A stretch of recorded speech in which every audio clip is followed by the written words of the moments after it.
അതായത് അർജുൻ്റെ മൃതദേഹവും വഹിച്ചുകൊണ്ടുള്ള ആംബുലൻസ് ഇവിടത്തേക്ക് എത്തുന്നത് നമുക്ക് കാണാൻ വേണ്ടി കഴിയും.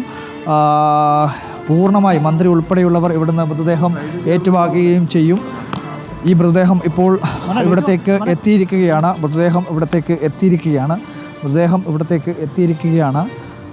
മന്ത്രി എ.കെ. ശശീന്ദ്രൻ മൃതദേഹം ഏറ്റുവാങ്ങും. കെ രമ MLA-യും തോട്ടത്തിൽ രവീന്ദ്രൻ MLA-യും ഉൾപ്പെടെയുള്ളവർ മൃതദേഹം ഏറ്റുവാങ്ങുന്നതിനു വേണ്ടി ഇവിടെ നേരത്തെ തന്നെ എത്തിയിട്ടുണ്ട്. ഇവിടെ നിന്നും വളരെ പെട്ടെന്ന് കോഴിക്കോട് കണ്ണാടിക്കലിലെ വീട്ടിലേക്ക്, ജന്മനാട്ടിലേക്ക് ഒരുപാട് തവണ ഇവിടെ നിന്നും ഇതുവഴിയൊക്കെ കടന്നു പോയിട്ടുള്ള അർജുൻ ഇപ്പോൾ ജീവനില്ലാതെ ഒരു നാടിൻ്റെ പ്രതീക്ഷയാകെ തന്നെ അറ്റുപോയൊരവസ്ഥയിൽ തിരികെ എത്തുകയാണ്. ഇനിയൊരു മടക്കം അർജുനില്ല. മന്ത്രി എ.കെ. ശശീന്ദ്രനും തോട്ടത്തിൽ രവീന്ദ്രൻ MLA-യും കോഴിക്കോട് ജില്ലാ കളക്ടർ കെ രമ MLA ഉൾപ്പെടെയുള്ളവർ മൃതദേഹത്തെ സ്വീകരിച്ചിരിക്കുന്നു. അല്പസമയത്തിനകം ഇവിടെ നിന്നും വാഹനം കോഴിക്കോട് കണ്ണാടിക്കലിലെ വീട്ടിലേക്ക് പുറപ്പെടും. എ.കെ. ശശീന്ദ്രനും കെ രമ MLA-യും തോട്ടത്തിൽ രവീന്ദ്രനും ഉൾപ്പെടെയുള്ളവർ ചേർന്നാണ് ഈ മൃതദേഹത്തെ നമുക്ക് ദൃശ്യങ്ങളിൽ കാണാൻ വേണ്ടി കഴിയും. ഈശ്വർ മാൽപ്പേ ഉൾപ്പെടെയുള്ളവർ ഈ ആംബുലൻസിനെ അനുഗമിക്കുന്നുണ്ട്. നിരവധിയായിട്ടുള്ള ഡ്രൈവർമാരും അതുപോലെ തന്നെ അർജുൻ ഇതുവരെ കാണാതിരുന്നിട്ടുള്ള അല്ലെങ്കിൽ അർജുൻ ഇതുവരെ മുൻപരിചയം പോലും ഇല്ലാതിരുന്നവർ പോലും അർജുന് ഒരു നോക്ക് അന്ത്യാഞ്ജലി അർപ്പിക്കുന്നതിന് വേണ്ടി ഇവിടത്തേക്ക് എത്തിയിട്ടുണ്ട്. ഇപ്പോൾ സതീഷ് സൈൽ MLA-യും AKM അഷ്റഫ് MLA ഉൾപ്പെടെയുള്ളവർ, ജിതിൻ നമുക്ക് കാണാൻ വേണ്ടി കഴിയും. അർജുൻ്റെ സഹോദരൻ, ബന്ധു കൂടിയായിട്ടുള്ള ജിതിനുമായി സംസാരിക്കുകയാണ്.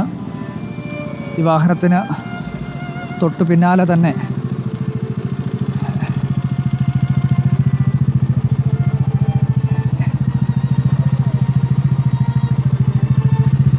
അർജുനുമായുള്ള വാഹനം മാഹി ബൈപ്പാസിലെത്തിയിരിക്കുകയാണ്. ഇവിടെ നിന്ന് മന്ത്രി AK. Saseendran, K Rama MLA അടക്കമുള്ളവരുടെ നേതൃത്വത്തിലാണ് മൃതദേഹം ഏറ്റുവാങ്ങി പിന്നീട് കോഴിക്കോട് കണ്ണാടിക്കലിലെ വീട്ടിലേക്ക് കൊണ്ടുപോകുന്നത്.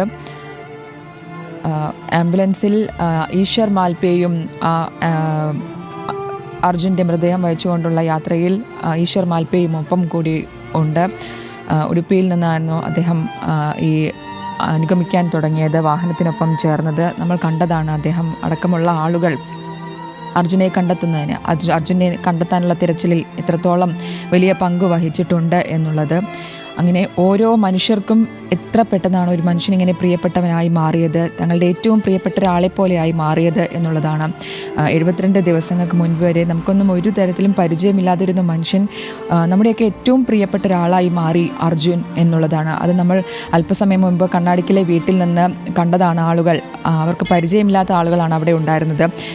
പക്ഷേ അർജുനെ കാണണം, വാട്സപ്പിലൂടെയൊക്കെ കണ്ട് പരിചയമുള്ളതാണ്. ആ ഒരു വേദന അവരുടെ വാക്കുകളിൽ പോലും നമുക്ക് കേൾക്കാൻ കഴിയുമായിരുന്നു. സാനിയോട് അവർ സംസാരിക്കുമ്പോൾ നമുക്ക് ഏറ്റവും പ്രിയപ്പെട്ട നമ്മുടെ ഒരു ഏറ്റവും അടുത്ത ഒരാൾ പോയ ഒരു വിഷമത്തിൽ തന്നെയാണ് സംസാരിക്കുന്നത്. അങ്ങനെ തന്നെയാണ് കേരളത്തിന് മൊത്തം, മലയാളികൾക്ക് മൊത്തം, അല്ലെങ്കിൽ അർജുനെ അറിഞ്ഞവർക്കെല്ലാവർക്കും അതിനുശേഷം ഉണ്ടായിട്ടുള്ള ഒരു വേദന. എന്തായാലും ഇപ്പോൾ മൃതദേഹം മാഹി ബൈപ്പാസിലെത്തി, കോഴിക്കോട് അതിർത്തിയിലേക്ക് എത്തി. അവിടെ നിന്ന് ഇപ്പോൾ മൃതദേഹം വഹിച്ചുകൊണ്ടുള്ള ആംബുലൻസ് മുന്നോട്ട് പോവുകയാണ്. മന്ത്രി AK. Saseendran, K Rama MLA അടക്കമുള്ളവർ അനുഗമിക്കുന്നുണ്ട്. മൃതദേഹം വഹിച്ചുകൊണ്ടുള്ള വാഹനത്തിൽ ഈശ്വർ മാൽപ്പേയുമുണ്ട്. ഈശ്വർ മാൽപ്പയുടെ പങ്ക് നമുക്ക് എടുത്തു പറയേണ്ടത് തന്നെയാണ്. ആ ഒരു തെരച്ചിലിൻ്റെ ഭാഗമാകാൻ അദ്ദേഹം കാണിച്ചിട്ടുള്ള ഒരു തീരുമാനങ്ങൾ, പലപ്പോഴും പല പ്രതിസന്ധികൾ നേരിട്ടപ്പോൾ പോലും അദ്ദേഹം സ്വയം തീരുമാനമെടുത്ത് മുന്നോട്ട് വരുന്ന ഒരു കാഴ്ചയടക്കം നമ്മൾ കണ്ടതാണ്. ആ ഒരു കുടുംബത്തിനൊപ്പം, അർജുൻ്റെ കുടുംബത്തിനൊപ്പം എങ്ങനെയായിരുന്നു ഓരോ മനുഷ്യരും നിന്നിരുന്നത് എന്നുള്ളത്. തുടക്കത്തിലൊക്കെ പ്രതിസന്ധി നേരിട്ടെങ്കിലും പിന്നീട് ഓരോ ഘട്ടത്തിലും നമുക്ക് അതുപോലെ എടുത്തു പറയേണ്ടതാണ്. സതീഷ് MLA, അദ്ദേഹത്തിൻ്റെ ഒരു ഇടപെടൽ, കാർവാർ MLA, അദ്ദേഹത്തിൻ്റെ ഒരു ഇടപെടൽ കൂടി എടുത്തു പറയേണ്ടതാണ്.